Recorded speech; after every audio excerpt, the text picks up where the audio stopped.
My boyfriend let his new little sister submit an application to transfer me hundreds of miles away. He called it a prank. I called it a reason to leave. So I packed my bags, boarded the plane, and started a new life without him in it. The day before the transfer deadline, I saw my name on the student exchange list for the university's satellite campus, hundreds of miles away. The applicant was Liam, my boyfriend. My fingers trembled as I dialed his number. His voice was casual, light. Oh, that? Maya submitted it for me. She said it would be a funny prank to play on you. He added, you just have to go in and withdraw the application. No big deal. Maya, the freshman who had insisted on becoming Liam's little sister. I held the phone, silent, for a full minute before hanging up. I realized then that the 4 years of my life, the future I had so carefully planned, was nothing more than a joke to him. I didn't argue. I packed my books, my laptop, my life. And when the time came, I boarded the plane. Halfway through the flight, my phone vibrated. It was Liam, his voice frantic. I told you to withdraw the application. You didn't withdraw it, did you? No, I said. When I first saw my name on that exchange list, I froze. I was staring at the laptop screen, but the words blurred into nonsense. Liam and I had a plan. We'd both agreed to stay at the main campus this semester, to focus on prepping for the national academic competition. It was a goal we'd set together 2 years ago, but now the system showed I was slated to go alone to the southern campus. If I hadn't checked it on a whim, I wouldn't have even had the chance to withdraw. I took a deep breath and called him. He was so nonchalant, like he was talking about the weather. Oh, that. Maya thought it would be funny, you know? A little prank to see if you'd notice before you got shipped off. He laughed. A small, airy sound. The deadline hasn't passed yet. Just remember to go cancel it. Liam's words were light, but each one landed like a shard of ice in my chest. So, I began,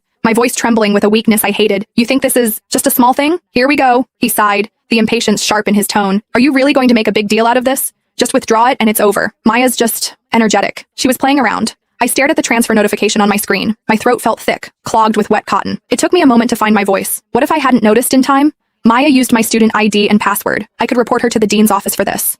Liam's voice went cold instantly. Ava, you are becoming seriously unreasonable. It was a joke. And you want to report her? When are you going to cut her some slack? He was getting worked up now, his voice rising. I've told you a million times, she's a freshman, she just transferred here, she doesn't know anyone. I'm like her campus big brother. What's wrong with me looking out for her? He finished with a sharp, final blow. You know what? If you report her, you might as well report me too. The line went dead. The dial tone was a high, piercing whine that drilled into my ear, pinning me to my chair. I held the phone, my own shocked face reflected in the dark screen. The sounds of the library around me faded into a distorted silence. High school to college. I'd known Liam for 5 years, dated him for 4. He was my boyfriend, the upperclassman who had guided me through the confusing first days on campus. I thought back to freshman year of high school, when I'd hidden in a library carrel, crying because I was homesick. He'd found me, sat with me, and talked me through it with a gentleness that soothed the ache in my chest. I remembered the homecoming dance our sophomore year, when a senior girl wouldn't leave him alone. I'd walked right up and looped my arm through his, claiming him. The way he'd looked down at me then, his eyes crinkling with a smile. After the dance, walking me back to my dorm, he'd asked me to be his girlfriend under a sliver of a moon. 5 years had woven him into the very fabric of my life. Everyone said we were the campus golden couple, destined to walk the same path.